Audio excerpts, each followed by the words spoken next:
Bonjour et bienvenue, voici notre tour d'horizon économique, géopolitique, sanitaire et boursier. Nous sommes le vendredi 19 mars et pour comprendre comment tourne la planète finance, c'est sur la bourse au quotidien et nulle part ailleurs. Et l'épisode du jour s'intitulera « Un trimestre rayonnant malgré le confinement ». Le CAC 40 ne terminera pas au-dessus des 6100 points aujourd'hui. Les 4 sorcières auraient pu être effectivement l'occasion rêvée de retracer exactement le zénith du 19 février 2020. Alors on se consolera avec le CAC 40 Global Return qui lui a battu un nouveau record, en fait 4 records cette semaine. 4, oui. Au-delà des 16 600 points et il est même allé jusqu'au-delà des 16 009. Alors entre le CAC 40 Global Return un petit peu au-delà de ses records et le CAC 40 un petit peu en deçà de ses records, si on fait les moyennes, oui, on est vraiment là sur un point de résistance important. Et puis, si on regarde du côté de l'Eurostoxx, alors là, c'est magnifique puisque on retrace à 0,15% près le record du 20 février 2020 à 3674 contre 3867. Pour faire plus précis, il faudrait vraiment être équipé du plus puissant des algorithmes existants sur le marché. Voilà. Donc, on atteint sur tous les indices des niveaux psychologiques de référence, 33 000 sur le Dow Jones, 4 000 sur le S&P. Et puis surtout, on vient, comme je le disais dans le titre, de clôturer un trimestre de feu avec un gain de près de 9% sur le CAC 40. Bon, alors certes, un petit peu réduit aujourd'hui, avec un CAC qui retombe vers 6000 et qui ne gagnerait plus qu'un peu plus de 8% depuis le 1er janvier, mais également un peu plus de 8% depuis le 18 décembre 2020 et la précédente séance des 4 sorcières. Donc ça c'est magnifique, puisqu'on gagne un peu plus de 8% à Paris, avec une économie pratiquement confinée, sauf effectivement sur la dernière quinzaine de décembre où on avait rendu leur liberté aux Français, avant de devoir les reconfiner, parce qu'il manque peut-être 4 ou 500 places en réanimation.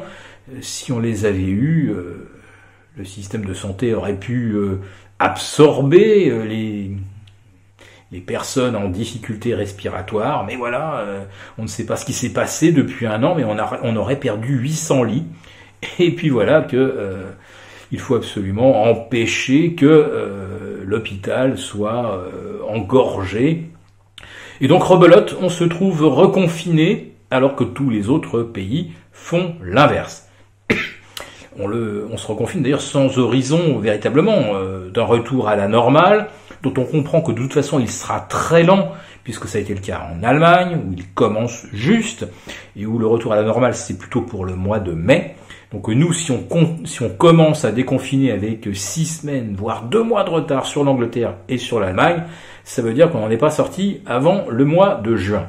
Alors, ça pourrait faire peur, se dire, premier trimestre 2021 confiné, deuxième trimestre en grande partie confiné.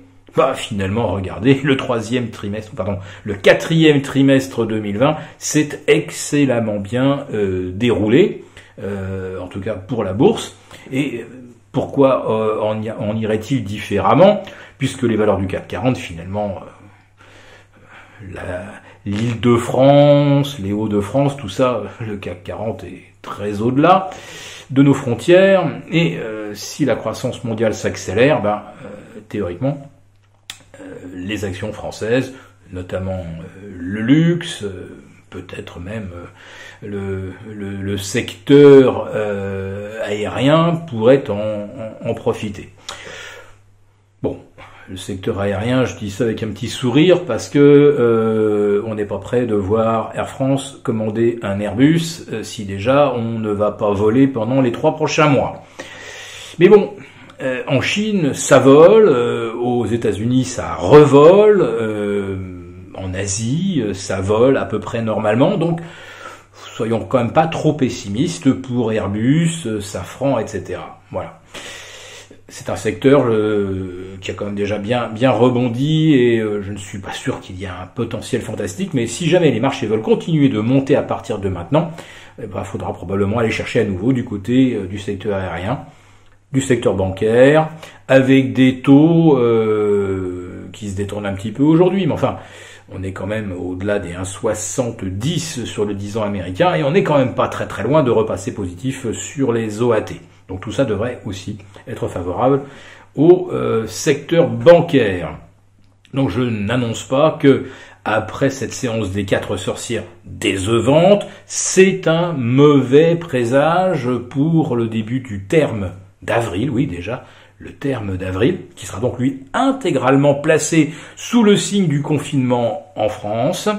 Donc terme d'avril dont on connaîtra la teneur en fait lundi, car c'est lundi qu'on verra si effectivement on a maintenu les marchés en lévitation jusqu'à la séance des 4 sorcières ou si il y a encore effectivement derrière un vrai fond acheteur. Donc la séance de lundi prochain va être effectivement cruciale et nous vous en rendrons compte évidemment dans notre quotidienne. Voilà.